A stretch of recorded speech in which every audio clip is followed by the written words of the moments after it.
എല്ലാ പ്രഭാതത്തിലും എല്ലാ വൈകുന്നേരങ്ങളിലും രാവിലെ ഉണർന്നെഴുന്നേൽക്കുമ്പോഴും വൈകുന്നേരം നമ്മൾ ഉറങ്ങാൻ പോകുമ്പോഴും ഏതൊരാളും ഈശ്വരനാമം ധ്യാനിച്ചിട്ടായിരിക്കും ആരംഭിക്കുന്നതും ദിവസം അവസാനിപ്പിക്കുന്നതും. അതിന് പല കാരണങ്ങളുണ്ട്. പലർക്കും അത് ജീവിതത്തിന് അനുഭവവും അവിഭാജ്യമായ ഒരു കാര്യവുമാണ്. ഒട്ടും അവർക്ക് മാറ്റിവെക്കാൻ കഴിയില്ല.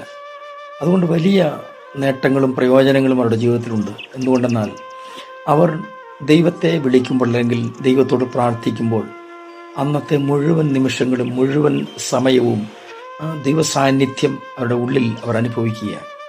അതുപോലെ തന്നെയാണ് അന്ന് വൈകുന്നേരം ഉറങ്ങാൻ പോകുമ്പോഴും ദൈവത്തോട് അന്ന് ചെയ്ത എല്ലാ നന്മകളും നന്ദിപൂർവ്വം സ്മരിച്ചിട്ടുറങ്ങുമ്പോൾ സുഖമായി ഉറങ്ങുവാൻ അത് കാരണമാക്കും. ഒരു കുഴപ്പമുള്ള കാര്യമല്ല. ദൈവം കൂടെ ഇരിക്കുന്നത് അതിൻ്റെ ഒരു സാഹചര്യത്തിൻ്റെ ഒരു ചെറിയ വിവരണം ഞാൻ പറയാം. 23-ാം സങ്കീർത്തനം 4-ാം വാക്യം: കൂരിരുൾ താഴ്വരയിൽ കൂടി നടന്നാലും ഞാൻ ഒരു അനർത്ഥവും ഭയപ്പെടുകയില്ല.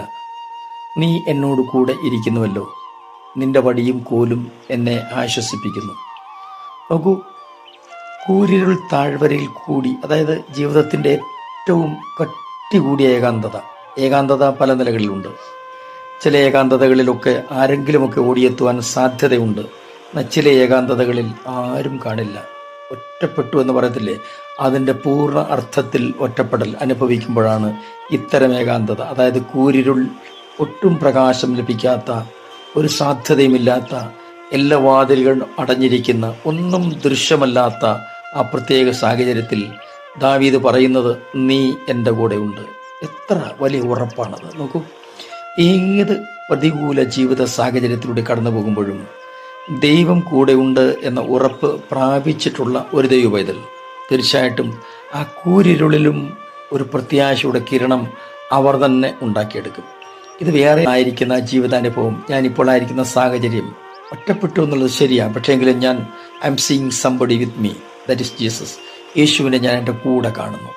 അതെത്ര മനോഹരമായ, എത്ര ഭാഗ്യകരമായ അവസ്ഥയാണ് പ്രിയരെ. ഇതൊരു കടങ്കഥയുടെയോ കെട്ടുകഥയുടെയോ പുസ്തകമല്ല വിശുദ്ധ ബൈബിൾ എന്നുള്ളത് ഒന്നുകൂടി ഞാൻ ഓർമ്മിപ്പിച്ച് എൻ്റെ വാക്കുകൾ നിർത്തുന്നു. നിങ്ങൾക്കൂടി പ്രാർത്ഥിക്കുന്നു. സ്വർഗീയ പിതാവേ, എല്ലാ പ്രിയമക്കളെയും അവിടുത്തെ കരങ്ങളിലേക്ക് ഏൽപ്പിച്ച് അനുഗ്രഹിച്ച് പ്രാർത്ഥിക്കുന്നു. ഏത് കൂരിരുള്ളിലും കൂടെയിരിക്കുന്ന അങ്ങയുടെ നാമത്തിനായിട്ട് സ്തോത്രം, അങ്ങയുടെ സാന്നിധ്യത്തിന് സ്തോത്രം. യേശു ക്രിസ്തുവിൻ്റെ പുണ്യനാമത്തിൽ തന്നെ ആമേൻ. Thank you. നന്മ നേരുന്നു. God bless you.